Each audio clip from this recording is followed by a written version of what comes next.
Oui, donc voilà, donc je voulais te poser quelques questions parce que comme je le disais, moi je voulais interviewer dans tous les métiers qu'il y a autour de la MLS. Donc par exemple, bon, j'ai fait tous les joueurs, tout type de joueurs, gardiens, titulaires, un joueur qui a été en échec, joueur qui avait envie de rejoindre la ligue mais qui n'ont pas pu. Enfin bon, j'ai fait un petit peu tout.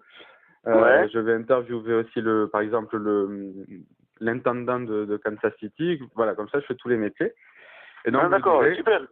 qu'est-ce qui serait pas mal aussi, c'est un commentateur. Et donc, j'ai vu que tu étais sur Canal, et je savais, enfin, Voilà, exactement. puisque j'étais pas abonné Canal, j'ai déduit que tu devais être, vu tes tweets, commentateur de la MLS. Donc, du coup, c'est ce que je me suis dit. Oui, Je me voilà, suis dit, c'est ce que je fais là depuis que Canal a acheté les droits. Voilà, ça fait quoi, 2-3 ans où je me suis un peu spécialisé sur la MLS, quoi. Donc ça passe. Après, c'est vrai que c'est des diffusions un petit peu, c'est sur pas c'est sur les canaux, disons Foot secondaire, quoi. Plus, Sport Plus, etc. Donc voilà. Donc Ouais. il y a une petite audience, quoi. Ouais, du coup, enfin, on va commencer par ça. Tu peux me dire combien il y a par match de téléspectateurs à peu près, par Ah, mais ça, exemple? je sais pas, parce que Ah, Canal ne communique pas sur c'est sur dommage. les audiences, mais je pense que la MLS, à part quelques férus, je sais pas. Vraiment, ça, je peux pas te dire, parce que enfin, on m'a jamais dit le nombre D'accord. de, voilà. Ça, enfin, on sait pas, je sais pas du tout. Bon, je pense que ça doit pas être énorme, hein, quand même. Même s'il y a des vrais supporters, on voit en France, avec notamment les New York Red Bulls, on voit il y a des aficionados en France. Après, je pense pas. Voilà. Après, il faut dire que les horaires sont compliqués. C'est souvent il y a Oui, eu pas mal c'est vrai. de rediffusions, donc c'est vrai. Voilà. Bon, tout n'est pas mis aussi en place pour que tout le monde regarde, quoi. C'est ça. Et puis d'ailleurs, enfin, ça va me faire aller sur une autre question que je vais te poser. Donc il y a ça aussi, mais il y a encore beaucoup. Enfin, moi je le vois fréquemment lorsqu'il y avait des matchs, notamment lorsque je crois il y avait eu, enfin oui, cette année en finale de conférence, il y avait eu Revolutions contre les Red Bulls, il y avait le dernier match d'Henry. Et Ouais. donc le match a été retransmis sur Sport Plus, si je dis pas de bêtises. Je sais Voilà, pas si exactement. tu étais au micro, je pense. Eh ben, en fait, il a été diffusé sur Sport Plus et en même temps diffusé sur Foot Plus. Donc moi, j'étais sur D'accord. Foot Plus. Donc voilà, là, il y a eu, Ok. je sais pas, un petit. Donc oui, que pour le dernier match de Thierry Henry, il y a ils ont une couverture spéciale pour De le dernier l'événement. moment où ça a été diffusé sur une chaîne où il y a plus de visibilité, on dira. Et puis ils D'accord. avaient fait appel à Frédéric Piquion, un consultant enfin un ancien de Portland pour parler de tout ça, quoi. D'accord. Ok. Et donc du coup, par rapport à ça, est-ce que tu étais au courant, par exemple, que les Français préfèrent toujours regarder des streams sur ESPN ou CNN, enfin je sais pas quelle chaîne, couvre vraiment le soccer en France, enfin en France, non aux États-Unis, mais pour le Non, moment, je sais pas trop, mais après je pense que voilà, je pense que pour Canal, c'est vrai que c'est un produit ils ont peut-être pas, ils le mettent pas en avant parce que souvent moi je reçois des tweets, enfin des messages de personnes qui aiment la MLS et qui me disent où est-ce diffusé. Donc ils savent pas trop. Ah oui, Les gens d'accord. ne savent, enfin des gens qui s'intéressent à la MLS ne savent pas souvent que Canal a les droits de cette compétition. Ah ben moi même Donc je l'ai appris avec ce dernier match oui, de voilà, Henry, hein. exactement. Donc c'est vrai qu'ils n'ont pas trop communiqué là-dessus. Voilà, donc c'est vrai que en fait les gens ne regardent pas parce qu'ils savent pas trop. Ils savent pas trop. Enfin, et parfois ils ne savent même pas qu'une chaîne française a les droits de diffusion. Ouais, Donc c'est pour ça qu'ils doivent sûrement télécharger, enfin aller sur des streams et sur des sites enfin américains pour regarder les matchs. Ce qui d'accord. est voilà. Ce qui est normal, c'est aussi parce que voilà, aussi c'est souvent des matchs qui sont rediffusés, qui se jouent dans la nuit, donc qui sont rediffusés le lendemain matin. Bon, si vous êtes un fan de ce championnat, le résultat vous le connaissez et vous n'allez pas Oui, vous ça amuser à c'est ça, c'est pas regarder un faux. match 24 heures après, quoi. Parce que du coup, Canal les retransmet quand, par exemple au matin, tôt, je sais pas, mais ça doit pas être dans des horaires. Oui, bah alors souvent quand même, il y avait souvent des matchs en direct. Alors ça dépendait, c'était soit le dimanche soir, soit le samedi soir. Enfin, voilà, c'était souvent les Red Bulls. Et puis après, tous les matchs de conférence, enfin, les playoffs, etc. Et après, souvent, c'était rediffusé le lundi en différé dans la soirée du lundi ou du mardi sur Foot Plus et parfois sur Sport Plus. D'accord, ok. Et donc du coup, je pense que niveau horaire, ce qu'il doit y avoir de plus sur Canal, ça reste les matchs de conférence Est. Les quoi excuse-moi, j'ai pas entendu. Au niveau des horaires, puisqu'elles sont plus profitables, je pense sur Canal, il doit y avoir plus de conférences Est. Oui, c'était surtout, oui, voilà, exactement. Et puis surtout, il y a beaucoup de matchs des Red Bulls où il y avait Thierry Henry. Je pense que voilà, Thierry Henry, c'était un peu aussi, c'était la manière de suivre aussi Thierry Henry, qui fait que Canal a acquis les droits de cette ligue, quoi. C'est-à-dire que comme il était parti là-bas, souvent, c'est vrai que souvent on commente les matchs. Enfin, souvent on avait des matchs des Red Bulls qui étaient tous les week-ends qui étaient diffusés, quoi. D'accord. De manière ou d'une autre. Ok. Et du coup, justement, par rapport à Thierry Henry, il y a beaucoup de matchs des Red Bulls qui ont été diffusés, mais est-ce que tu ne penses pas que justement, en diffusant trop des matchs des Red Bulls, on évite aux gens de montrer ce qui est vraiment le championnat, c'est-à-dire les gens qui, je suis sûr, il doit toujours y avoir des gens qui ne connaissent pas Nguyen, il doit y avoir toujours des gens qui ne connaissent pas Jermaine Jones, enfin... Oui, c'est sûr. Après c'est pour évidemment. Quand on montre la majorité des matchs des Red Bulls, on ne fait pas une vraie idée de ce qui se passe aux États-Unis, puisque c'est quand même pas malheureusement la meilleure équipe de MLS. Donc mais après ça c'est comment dire, c'est pour attirer un petit peu un public, c'est-à-dire que voilà, Thierry Henry, c'est un peu la tête de gondole pour faire venir le public français regarder la MLS. Après, là, dans ces cas-là, on se soucie pas du niveau du jeu et c'est pour voir. On sait que si Thierry Henry marque, il y aura des brefs dans l'équipe, sur le web, voilà, c'est ça. Donc par contre, si Nguyen marque un but, peut-être qu'il y aura moins de couverture, ça va pas faire la une de l'équipe ou voilà. C'est comme ça, quoi. D'accord. Ok. Et ensuite, attends, je m'y retrouve parce que j'ai noté ça. Oui, il n'y a pas de souci. Je fais ça dans l'urgence. Oui. Donc oui, après, est-ce que tu as une équipe favorite à MLS, toi? Et comment tu évaluerais le niveau du championnat par rapport à ce que tu peux voir d'autres? Oui, alors moi, j'ai une équipe, moi j'aime bien Seattle. Ouais. C'est parce que je trouve que voilà, il y a une bonne dynamique. J'aime bien les joueurs qu'il y a. Enfin, j'aime beaucoup Martins. Enfin voilà, j'aime bien leur entraîneur aussi. Puis bon, c'est une équipe qui, pour moi, c'est pour Seattle, c'est l'équipe qui va en quelque sorte symboliser l'avenir de cette MLS, qui est en train de montrer que cette Major League Soccer est en train de prendre une nouvelle dimension. Et Seattle avec Los Angeles aussi, les deux finalistes de cette saison, c'est vraiment les deux équipes qui me font croire que ce championnat va fonctionner, puisque mais au niveau des structures, au niveau de la culture du jeu, c'est vrai que ça commence à se rapprocher. Moi, je trouve que ces deux équipes commencent à se rapprocher de ce qu'on connaît un peu en Europe, avec beaucoup de rigueur défensive, une très bonne tactique. Il y a deux entraîneurs qui sont quand même qui connaissent l'expérience internationale, quoi. Bruce Arena, c'est quand même quelqu'un qui a mené les États-Unis en quart de finale de la Coupe du Monde. Donc voilà, il s'y connaît, c'est pas n'importe qui, quoi. Donc voilà, donc je pense que Los Angeles, je pense que quand on voit Los Angeles et Seattle, pour moi voilà, ce sont les deux équipes qui sont les plus, disons, mûres tactiquement pour donner une nouvelle impulsion à cette MLS. Et d'ailleurs, les progrès ont été, moi je trouve, conséquents depuis 3 ans, quoi. C'est-à-dire que moi, je commente depuis 3 ans et demi.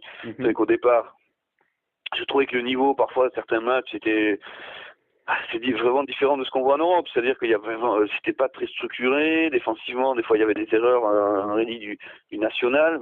Alors des fois il y avait de bons matchs, il y avait de bons matchs, mais tout d'un coup, pendant le match, vous avez un défenseur qui fait une passe en retrait ratée ou qui va perdre un ballon dans ses 18 mètres et il y a but et du coup je vous dis ça manque un petit peu de niveau, etc.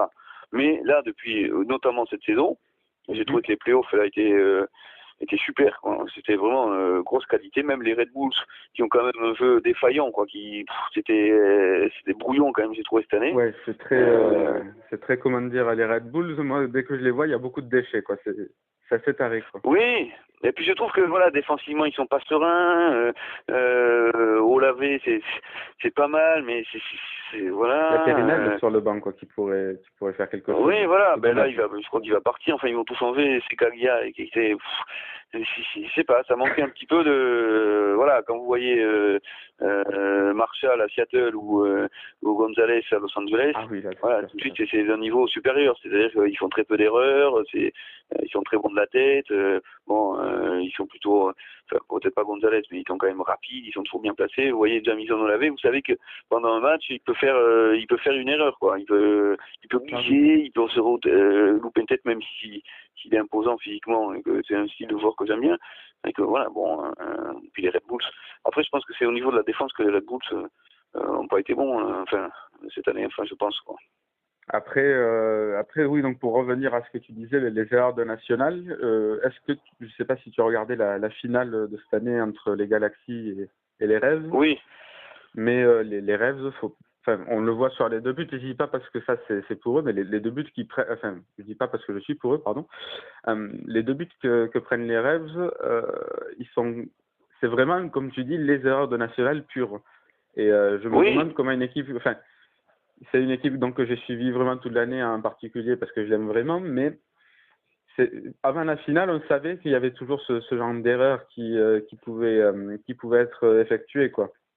Et oui, depuis, je pense que c'est ce qui manque encore à la MLS pour passer encore en stade. C'est-à-dire que c'est vrai que voilà, en Europe, c'est vrai qu'il y a toujours des petites erreurs. Effectivement, pour marquer un but, c'est toujours ça part d'une erreur, quoi qu'il en soit, souvent. Mais c'est vrai que voilà, des fois il y a des sautes de concentration. Je pense que c'est là-dessus que les entraîneurs de MLS doivent travailler. Mais bon, voilà, c'est aussi un championnat qui est jeune, donc voilà, il y a la culture défensive, ça reste aussi, il y a beaucoup d'entraîneurs, il n'y a pas beaucoup d'entraîneurs étrangers, il y a, voilà, donc bon, ça va se mettre en place. Après, c'est aussi normal qu'il y ait des erreurs comme ça, mais après c'est des petits détails à gommer, quoi. Je pense, c'est pas grand chose, quoi. ok, d'accord. Et donc ensuite, oui, par rapport à la MLS, il y avait un abonné qui me demandait, j'ai décidé, enfin, je me disais, répondre à la question moi, ce serait peut-être pas très objectif, donc je vais te Oui, laisser le faire. Justement, pourquoi dis-moi. tu penses que en défense, il y a autant de lacunes, alors qu'en attaque, il y a des joueurs comme Dempsey, comme Nguyen, comme White Phillips, qui sont vraiment des joueurs de classe mondiale. Et en Oui. défense, on doit en MLS voir des joueurs comme, je sais pas, je dirais Marvel Wynn. Il y a qui d'autre, de joueurs un peu douteux. Enfin, il y en a quand même pas mal. Donc, Justement, voilà, là aussi je pense qu'on est dans ce problème de culture, c'est-à-dire que les clubs, principalement, tu viens de le dire, là tu viens de citer que des attaquants, c'est-à-dire que les clubs, quand ils prennent un joueur désigné, ils vont prendre des attaquants, parce que la plupart des joueurs désignés, il y a très peu de joueurs désignés qui sont en défense. Il y avait Rafael Marquez il y a 1 ou 2 ans au Red Bull, et après, finalement, il y en a très peu. même les Et ça meilleurs, s'explique comme ça, ils sont c'est-à-dire pas. que devant, tu as du talent, c'est-à-dire que tu as Robbie Keane, tu as Buffy Martin, c'est des noms connus, tu as Zardes, tu as Donovan, Tim Cahill, Thierry Henry, voilà, la plupart des joueurs désignés et des stars, entre guillemets, et des joueurs qui élèvent le niveau de cette MLS, la plupart du temps, ce sont des joueurs offensifs. Il y a pas beaucoup, vous n'allez pas prendre un joueur désigné qui joue latéral ou qui joue au milieu défensif, enfin bon, il y en a quelques-uns, évidemment. Oui. La plupart du temps, voilà, c'est Zouzi, c'est Beckerman, enfin, même si je sais pas s'il est joueur désigné, mais enfin bon. Beckerman, Mais il me semble, mais je suis pas sûr, c'est vrai. ouais, je suis pas sûr. Mais voilà, la plupart du temps, ce sont des joueurs. Ce sont pas les meilleurs joueurs qui jouent en défense, quoi. Les investissements se font. C'est aussi le cas en Europe aussi. On préfère toujours mettre de l'argent sur un joueur qui va être décisif que sur un défenseur, sur un défenseur qui sera moins décisif. Et je pense que là aussi, ça se joue à ça aussi. C'est-à-dire qu'il y a beaucoup de talent devant. Il y a un décalage entre les joueurs offensifs et les joueurs défensifs, même si je trouve que ces temps-ci, c'est en train de changer un petit peu. On le voit avec les Red Bulls, on en a parlé. C'est Cagliari et Jamison Olavé. C'est c'est pas génial, même si ce sont des joueurs qui sont réputés. Voilà, je pense que c'est aussi ça un problème des Red Bull, c'est-à-dire qu'ils auraient dû peut-être acheter un bon défenseur. Vous voyez, avec Armando, ils prennent des joueurs qui sont lourds, qui sont pas très bons, quoi. Enfin, moi, je préférais qu'ils prennent un Bessler, qu'ils le mettent derrière. Ça serait nickel, je pense. Enfin bon, je pense que voilà, pour revenir à notre question, c'est vraiment, il y a un décalage de talent et de niveau entre les attaquants de MLS et les défenses, et je pense que c'est une des raisons qui peut expliquer aussi ces erreurs et des fois ces erreurs complètement absurdes qui font que le niveau, on a l'impression, baisse un petit peu, quoi. D'accord, ok. Alors ensuite, j'ai 3 questions qui me restent à te poser. Oui, dis-moi. Alors j'avais écrit un dossier par rapport je vais y arriver, à l'amélioration de la MLS, c'est-à-dire que j'estimais que avant de mettre toutes ces limites de salary cap et de joueurs désignés, parce que salary cap à 3 millions et les joueurs désignés limités à 3, je trouve ça quand même assez peu pour une ligue qui a des grandes prétentions. Bien que ce soit ma ligue préférée, j'hésite pas à la casser quand même de temps en temps. Mais, oui, non, mais tu as raison. Mais ouais, donc moi j'estimais que justement il fallait supprimer ce salary cap et ces joueurs désignés tant qu'il n'y a pas les meilleurs joueurs de la ligue, parce que dans les autres ligues aux États-Unis, dans les autres sports, au hockey, au basket, n'importe où, il y a ces limites-là entre guillemets, mais enfin les joueurs désignés, je crois que c'est qu'au soccer, mais je dis pas de bêtises. Et mais oui, il y a ces limites justement parce que dans ces ligues-là, il y a les meilleurs joueurs au monde, donc il faut un minimum d'équité. Est-ce qu'à MLS, tu penses qu'il y a aussi un autre moyen pour améliorer tout ça, pour améliorer le niveau de jeu en lui-même? Est-ce que tu es d'accord avec ce principe de supprimer des limites afin d'améliorer, avant d'équilibrer toutes les équipes?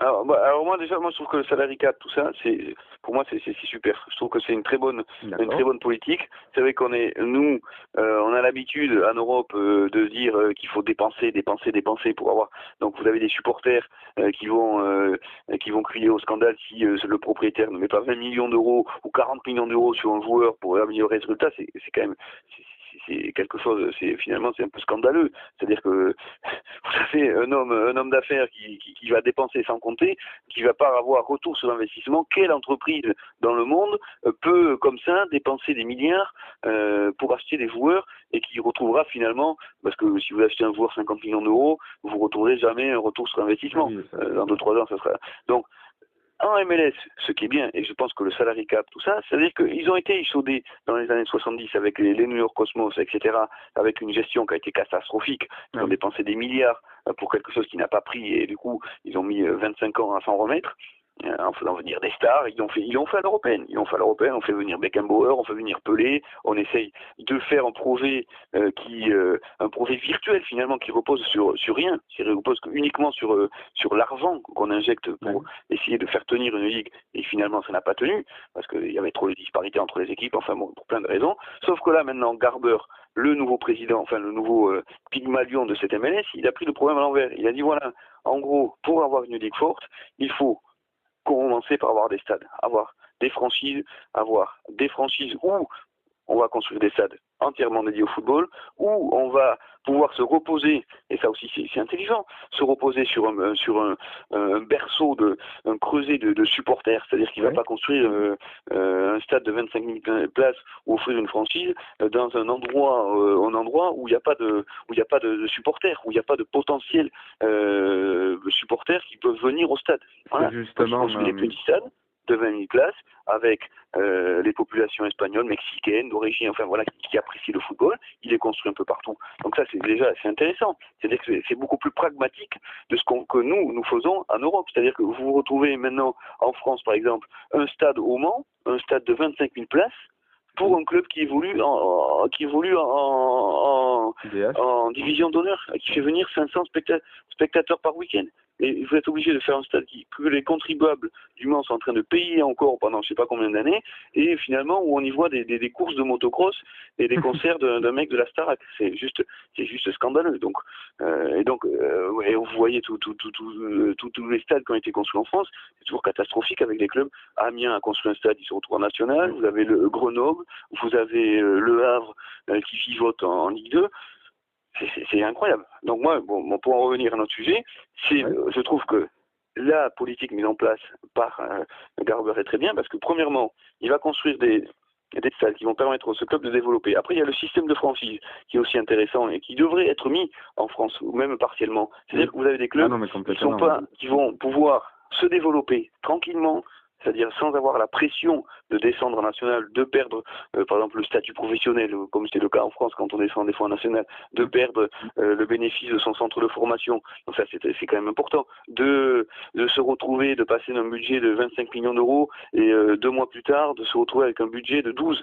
Donc c'est-à-dire qu'il faut il faut virer 15 joueurs, 4 personnes de l'administratif, c'est-à-dire que voilà, on est dans des balances qui sont ingérables pour les clubs et qui se retrouvent avec des déficits structurels de 3-4 millions d'euros, c'est-à-dire que vous avez des clubs, c'est aberrant. C'est-à-dire que vous avez Auxerre qui est obligé, j'ai lu un article, qui chaque année se retrouve avec un déficit structurel de 3 millions d'euros. C'est-à-dire que le fonctionnement, à la fin le 31 décembre, vous avez moins 3 millions d'euros sur le compte, donc il faut vendre des joueurs. Donc voilà, c'est un club qui se développera jamais. C'est pas possible. Donc c'est juste aberrant. Alors que la MLS, c'est tout le contraire, très pragmatique. Voilà, on a des budgets, on ne dépasse pas le salary cap, on forme aussi les joueurs, ça c'est important parce qu'ils sont très forts formation de joueurs. Vous verrez que dans quelques années, il y aura des super joueurs. On le voit déjà avec l'équipe nationale, 8e finaliste de la Coupe du Monde. Enfin voilà, moi je trouve que c'est une très bonne gestion, c'est-à-dire que tout ne passe pas par l'argent. Nous, on a cette culture européenne de se dire, on peut uniquement progresser, évoluer qu'en dépensant des fortunes en transfert, qu'en dépensant des salaires mirobolants. Et la MLS, c'est pas ça. C'est-à-dire qu'aussi, les gens qui vont investir, et vous avez vu qu'il y a des investisseurs au potentiel énorme, puisque vous avez Microsoft, vous avez les princes d'Arabie Saoudite maintenant, enfin, vous voyez le président de l'Inter de Milan qui investit à DC United. Enfin voilà, vous avez des gros investisseurs, mais qui veulent, et ça c'est la culture américaine, ils veulent pas dépenser sans compter pour voir leur équipe gagner au football. Ils veulent investir pour gagner de l'argent. Et c'est ce que va faire la MLS dans quelques années. Et c'est pour ça que quand ils gagneront de l'argent, eh ben, vous verrez qu'il y aura des joueurs de renommée internationale qui viendront non pas à 30 ans ou 32 ans, mais à 25 ans, ils viendront jouer à Los Angeles ou à New York. Ce qui se fait de plus en plus d'ailleurs. Justement, on voit par exemple récemment à Orlando, on a Brian Roches qui a 19 ans, qui vient littéralement faire carrière en MLS et qui a refusé des offres en Europe.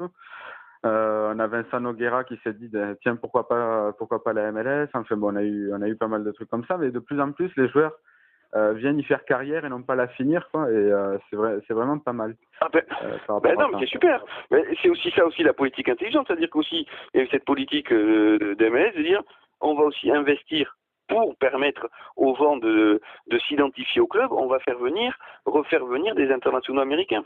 Là aussi, tout est calculé, c'est fait de manière intelligente, c'est-à-dire que bon, on a le potentiel public, on a la capacité. Regarde à Kansas City, tous les matchs ont été faits à guichet fermé. À Seattle, vous avez quand même 40 000 spectateurs de moyenne. La moyenne des stades en MLS, c'est quasiment 20 000 spectateurs, un peu moins, 19, c'est autant qu'en France. Après, il y a évidemment la population est différente, mais ça veut dire que c'est en train de prendre, et c'est en train ils font des stades super high-tech avec des stades connectés. Enfin, ils sont en train de dépasser en termes techniques ce qu'on est en train de faire notamment en France. Et je pense que justement les dirigeants français devraient un peu regarder ce qui se passe en MLS, devraient regarder même au-delà dans tous les autres championnats, parce qu'on regarde un peu avec dédain ce championnat parce qu'il est jeune, parce que le niveau n'est pas encore important, mais ils ont des idées, et vous verrez que dans quelques années il y aura ce MLS va concurrencer les championnats européens pour justement attirer les joueurs, et ça c'est important. Et là on en parle justement, il y a des joueurs qui viennent de plus en plus jeunes. Avant, souvenez-vous, en 96, c'était Matthäus qui venait terminer sa carrière, qui venait faire une pige de 1 an pour terminer gentiment sa carrière à New York aux États-Unis.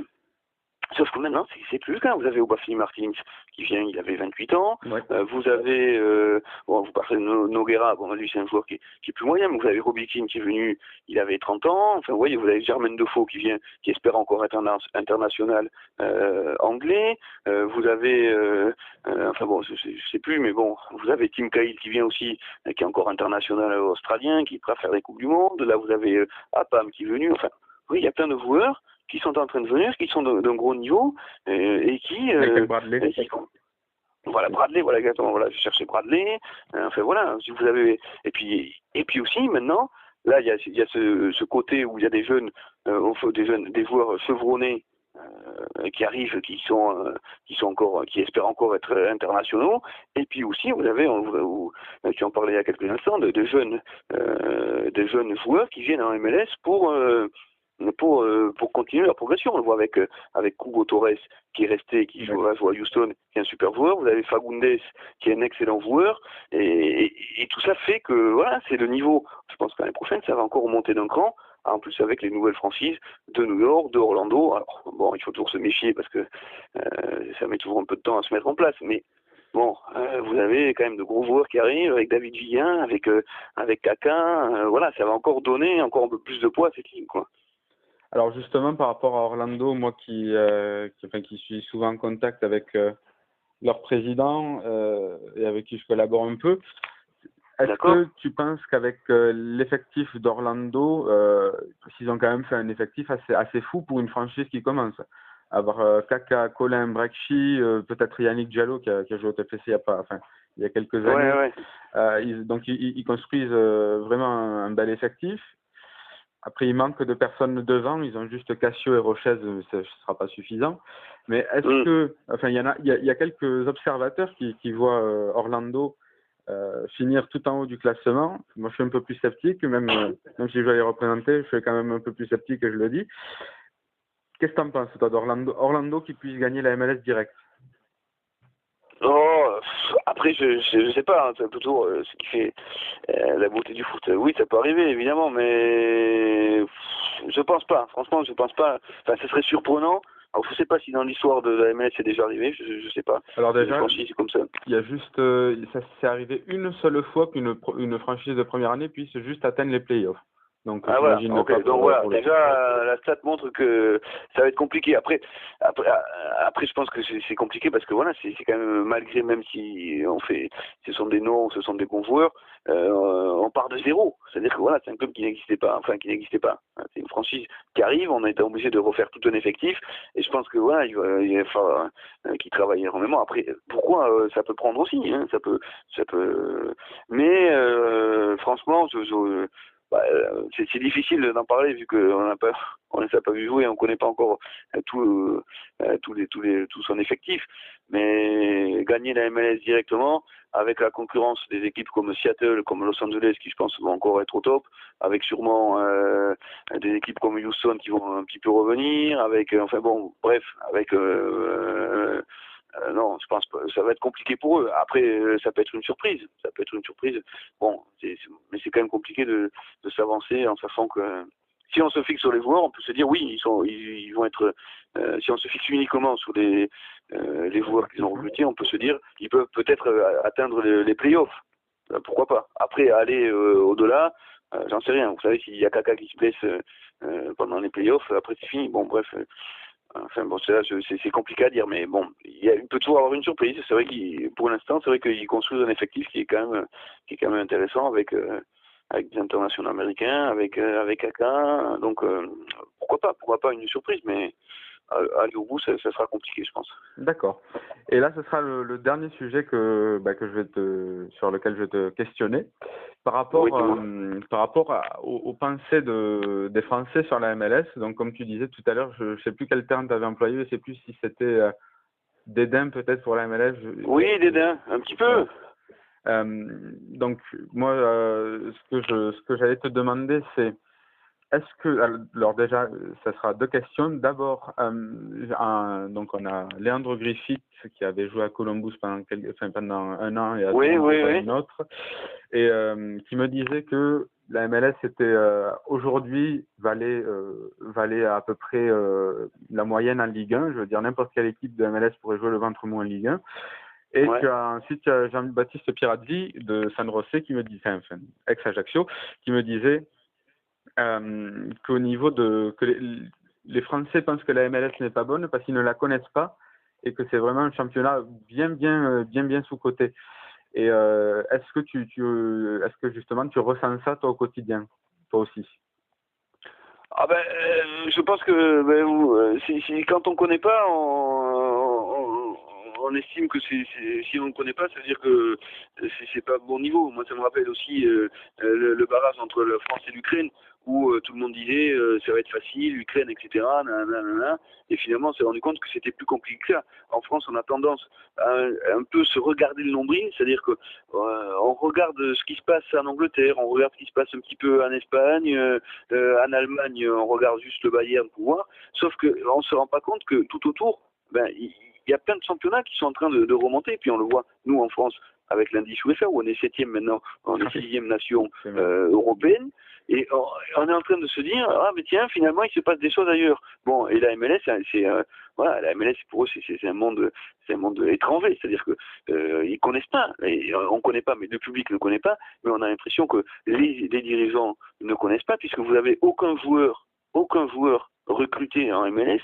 Le dernier, je pense, c'est Boulogne qui avait recruté Bakary Soumaré, Boulogne-sur-Mer à une époque, qui avait recruté ce joueur en MLS, de la MLS en France. Mais vous voyez, il y a aucun joueur de MLS qui intéresse les clubs français. On se demande ce qu'ils font. C'est-à-dire que vous avez aux États-Unis, en Angleterre, vous avez chaque mercato d'hiver, vous avez plein de joueurs qui arrivent de MLS qui viennent. Alors, ils n'ont peut-être pas tous le niveau, mais vous avez Brexit, vous avez Cameron, il y a des joueurs, il y a beaucoup de, vous avez Timo Ward.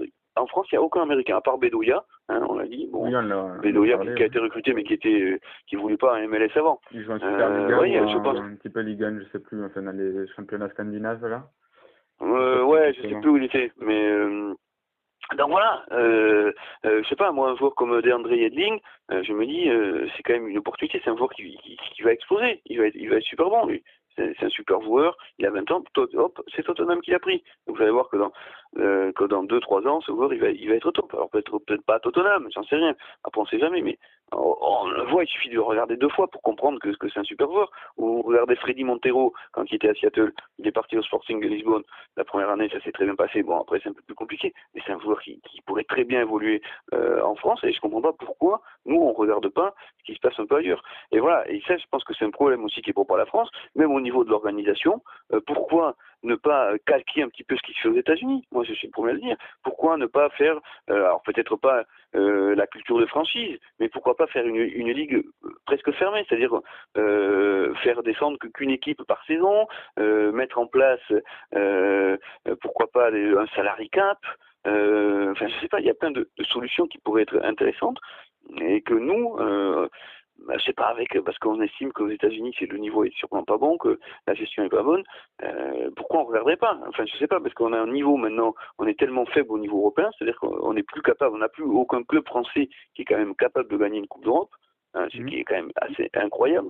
C'est-à-dire que les Portugais peuvent gagner, les Russes peuvent gagner, mais la France, on n'est plus capable de gagner une Coupe d'Europe. C'est-à-dire, voilà, c'est comme ça, à part le PSG, mais c'est pas grâce à son évolution sportive, c'est grâce à sa puissance économique qu'ils peuvent être candidats. Voilà, c'est juste incroyable. Et je pense que voilà, c'est le problème des Français, c'est qu'il faut qu'ils regardent ce qui se passe, et qu'il regardent ce qui se passe en MLS, parce que je pense que la MLS, c'est vraiment, il y a une bonne gestion qui est en train d'être faite.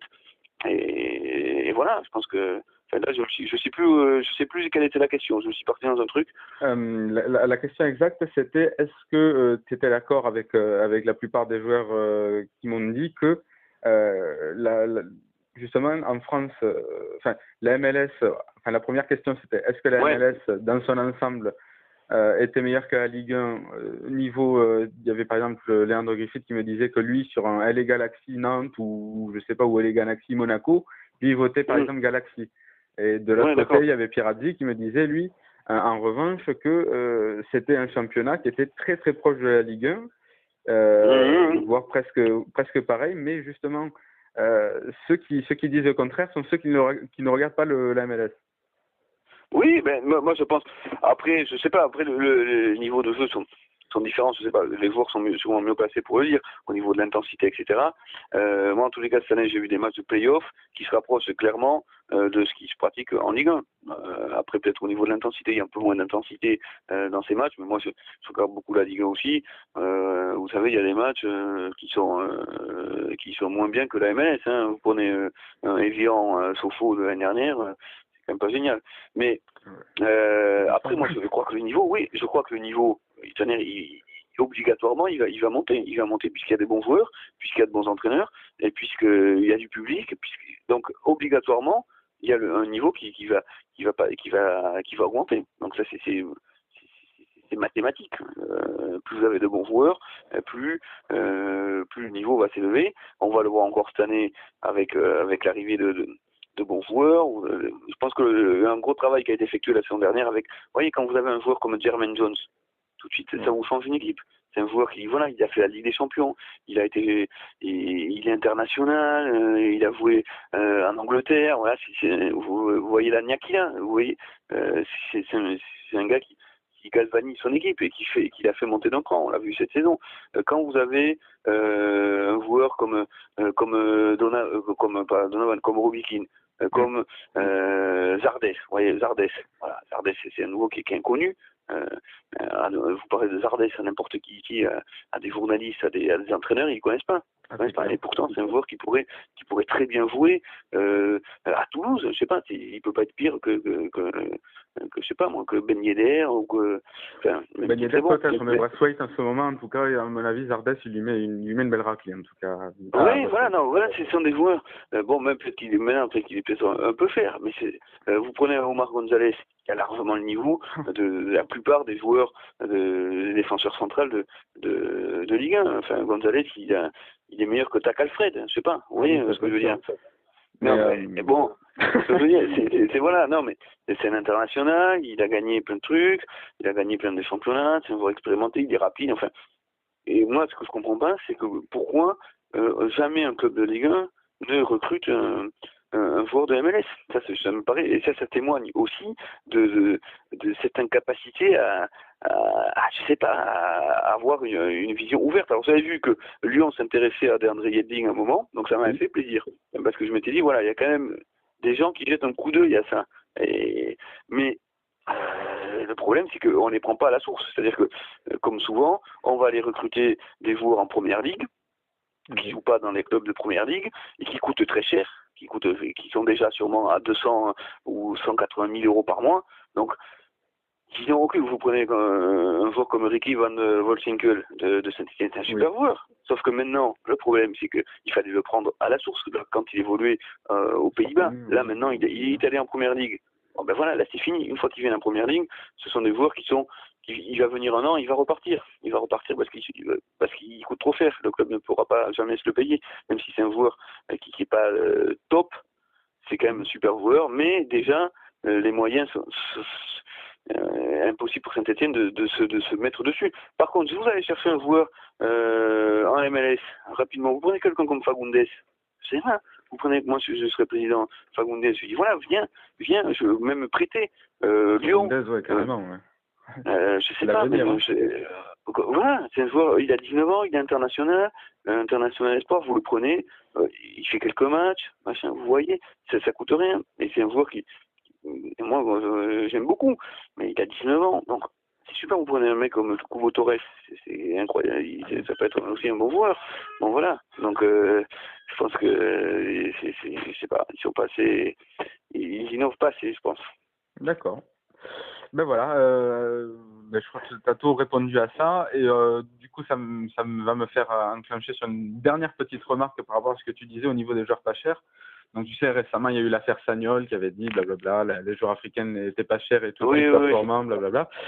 Il pourrait trouver ça aux États-Unis aussi, quoi. Il y a beaucoup de joueurs qui pourraient être performants. Je vois Lian Nguyen qui est meilleur joueur de MLS et qui est toujours pas joueur désigné. Oui. Si tu le mets en Ligue 1, il en perd des Français, il n'y a pas de souci pour ça. Donc, après, Ah bah oui, non. Ah non, mais c'est évident. Mais du coup, c'est quoi ta question? C'est savoir quoi? Non, c'était juste une remarque. Ah d'accord, oui. Voilà. Oui, d'accord. Ben oui, non, c'est sûr. Évidemment, non, mais je pense que c'est le manque de connaissances mais c'est pas propre, je pense, à la MLS.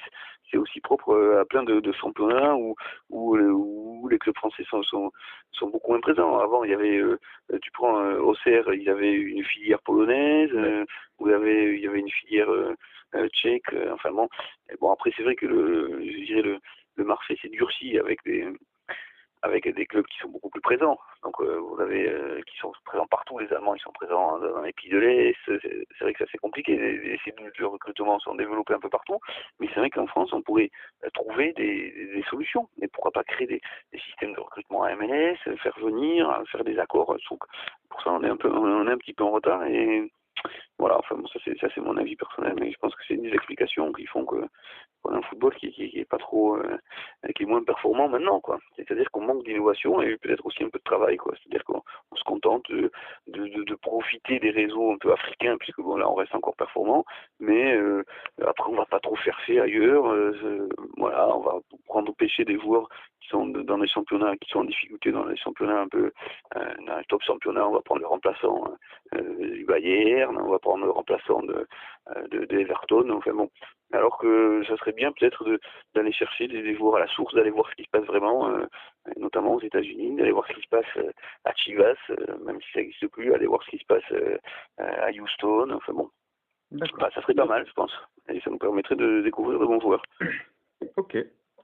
Ben voilà, donc je t'ai tout demandé jusqu'ici. Bon, je te remercie pour les réponses. Oui, bon, je suis un peu bavard, hein, mais... Ben voilà, je te remercie, Gauthier, d'avoir pris ton temps pour répondre à tout ça. Il n'y a pas de souci, moi ravi. Puis si tu veux poser une question, tu n'hésites pas, tu as le numéro de mon bureau, donc tu me passes un coup de fil, il n'y a pas de souci. Eh bien, c'est super sympa. Je te remercie. Ok. Ouais. Bon, allez, salut. Merci. Bonne journée. À bientôt.